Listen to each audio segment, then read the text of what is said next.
Good morning. Today is the, just check it for you, I think it's the 30th. No, it's the 31st of July 2013. Quite late. I'm having breakfast. It's at 1:24.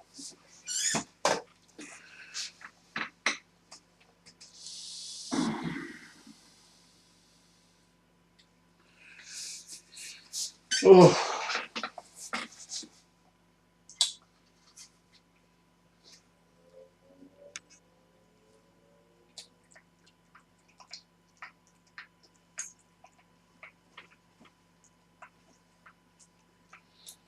Yesterday,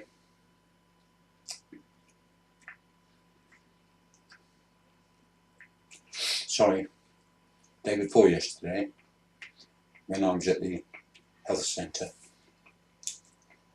I saw the doctor. I asked him about the getting the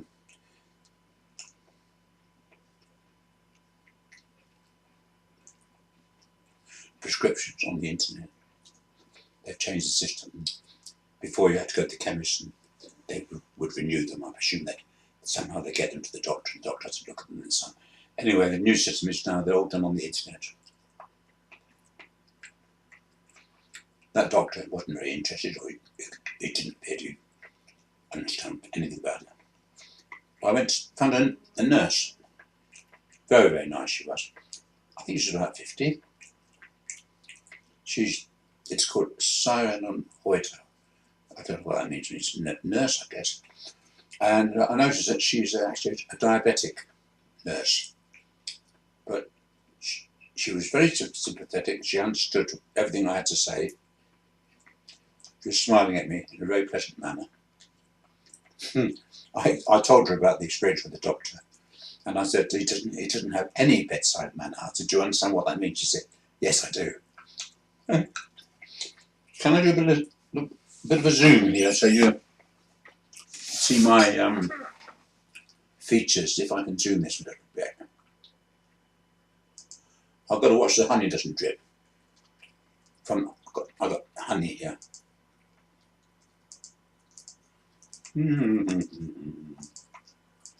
That zoomed maximum, but now you get my face in position. Right, now a little bit this way. Oh, wrong way. Okay, that's okay, isn't it? And shall I put the lights on as well? So the light is better. Quite a dull day. It's cloudy outside, quite windy.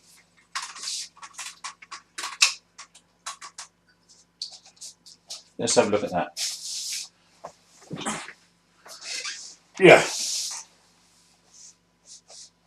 Quite that. So I'm not saying.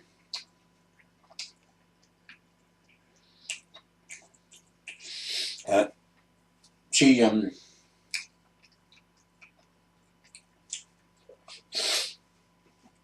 took my social security card and found me on the computer. She told me what to do. She even printed out all the information in English for me, which I haven't yet read. But she did. Fantastic. And she said, come the next day. I said, is 12 o'clock okay? That's yesterday. She said yes. I did go yesterday, but I was very, very late because I slept late because I stayed up late to watch a film. The reason I said, normally I go to sleep by 11 o'clock, but because I was expecting Lisa home, and Marcus and Lisa usually arrive very, very late at night when I'm too tired to talk to them. So I've been changing my routine so that I go to bed really, really late by watching films, movies, and sleeping late. So I had the news yesterday that she was coming. First she said, oh, she'll be home Sunday, but then she said maybe Monday, and then, or not Monday, but maybe Tuesday. Now Tuesday becomes Wednesday. So it really messes up my sleeping arrangements, having to stay up late so that I'm not too tired when they come to be able to greet them. Oh dear, isn't it complicated? Anyway, I was late getting to see Tina because I also had to take Yeah, I got there, yeah, and got to her room. I identified her room because she had, I remember the word Tina, and she had Tina something or other. I don't know what her other name was. Anyway, I stood at her door, rang the buzzer, nothing happened. I just stood and waited, and all of a sudden, I don't know if this ever happened to you, someone's approached you from the back and it's touched you, and you jumped, or your heart almost stops you. It's like a ghost. Anyway, that's what happened to me, and it was Tina behind me. She'd seen me at her door, but she was talking to a group of people out of my, just behind me, and she said to me, she said, "Can you wait a few minutes?" I said, "Yes, of course." I said, if you're busy, I can come another time." She said, "No, no, no." So I took a seat there while she continued talking to these people. And I had been through all my prescriptions, and I went to her with, she was ever so efficient. We went through the prescriptions very quickly, and the ones that I needed to go onto the internet she kept. And she said, "Now, within 2 days now, you can go to the chemist, and all these prescriptions now are on the computer." So that's done. That went very well. By that time, it was about 1:20. I had to rush home, put the dog outside, and then I had made arrangements to have the trailer, where the trailer zips, the front of the trailer zips, the dog trailer.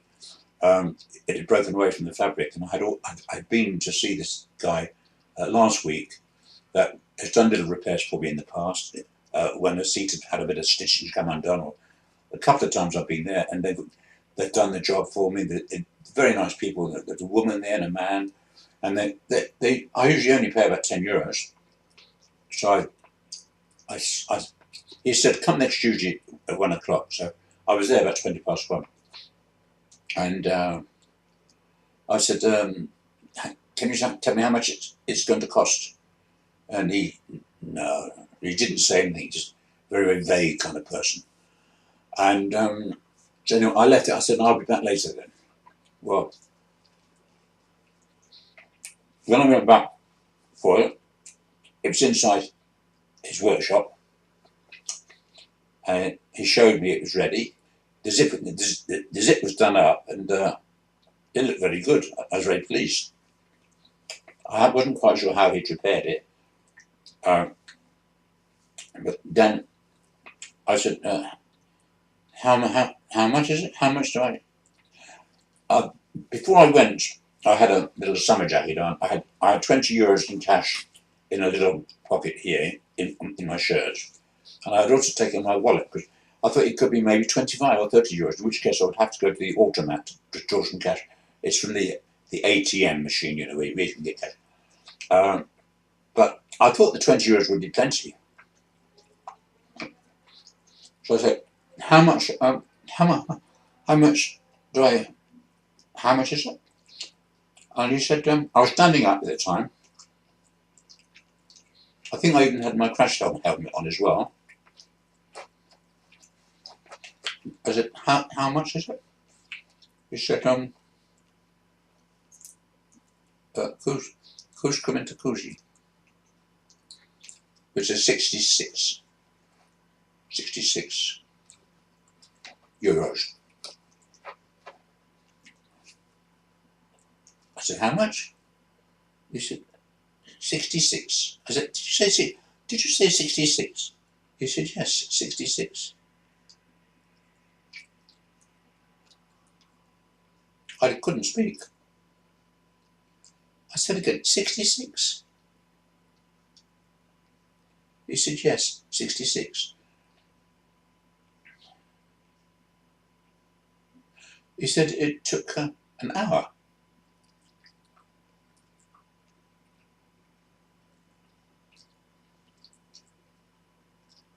There was a chair just on the side, so I sat down.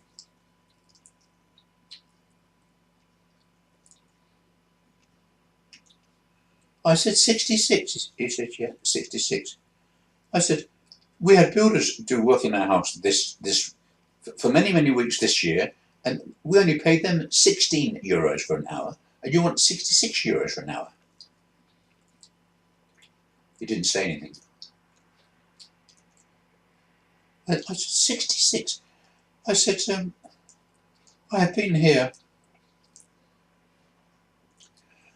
a couple of times before, and you've done little jobs for me. It's only a few euros, 10, 15 euros. He didn't make any comment. I said, 66. I only paid 75 euros for this trailer from Germany. That he seemed to understand because he said, well, this isn't Germany. I said it would have been cheaper to have bought a new trailer.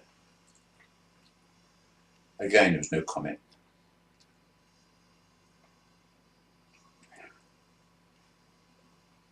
I said, I can't afford to pay 66.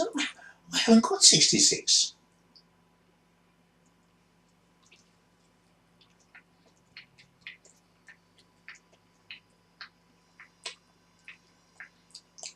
He stood there quietly.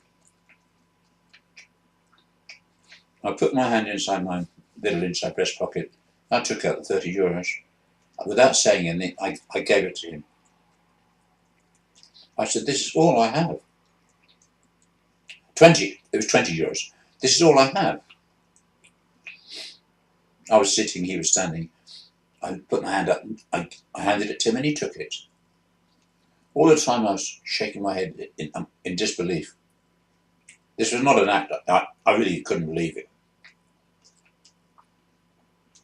I felt emotionally shaken. So I got to my feet. Without looking back, I took the trailer through the door and attached it to the moped.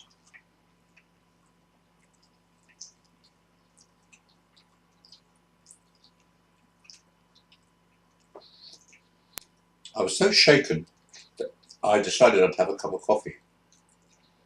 Just across the road there's a car spares shop called Ahtoe, who would give it, they always have free coffee for their customers. I went in there and I saw the boss with his wife, and I told them the experience I'd just been through. I more or less told it the way I've told it to you now. They came outside and looked at the trailer. I think they were quite amused by me. I don't know why. It's not amusing at all. I had a cup of coffee. And even the boss's father was there. He was 81 years old, very nice man. And then I got into one of these awfully long, tedious conversations as to how long have you been in Finland, and we wonder why you don't speak Finnish so well. Honestly, it just drives me mad. It makes me become more quiet, and people always judge you.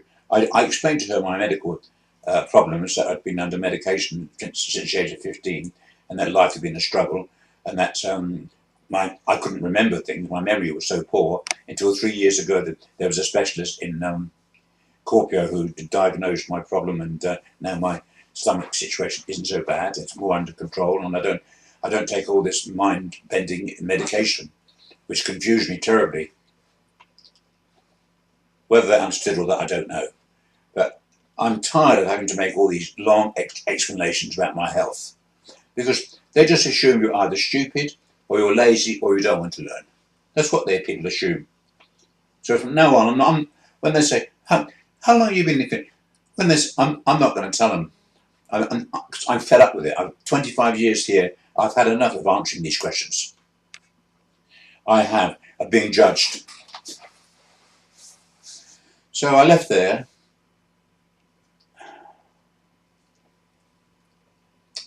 When I got home with the trailer, I noticed that once again the material had given way and broken, and the 20 euros I'd paid was money down the drain because he hadn't repaired it properly. Not only did he want 66 euros, but the repair only lasted 5 minutes. So that's the end of that story. Okay, I'm going to watch a bit of telly now. I do hope leisure remarks come today, but we will see. Yeah, okay, bye.